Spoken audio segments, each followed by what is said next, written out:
this video, I'm going to show you how to add a new row to your table in Canva. So I have this example table and I want to add a new row on the very bottom of this table.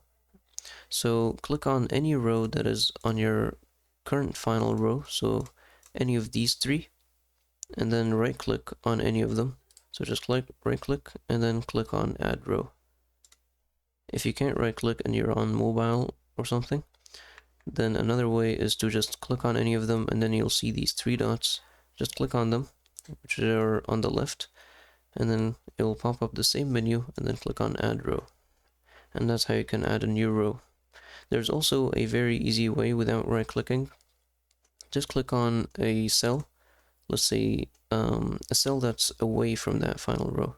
And then when you hover over these rows, as you can see, when you hover over them, you'll see this plus sign appear. So this plus sign also appears for the columns as well, as you can see. It also appears for the rows. But when you have this cell selected, you can't see them because this cell is occupying the functionality of this and this row and this row.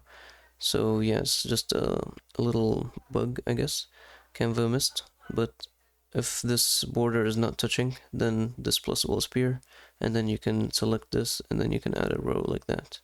And that's just an alternative way that I don't really recommend it, but if you see the plus sign appear, then you can click on it. But I would just recommend right click and then add row. And that's how you can add a new row in your table in Canva.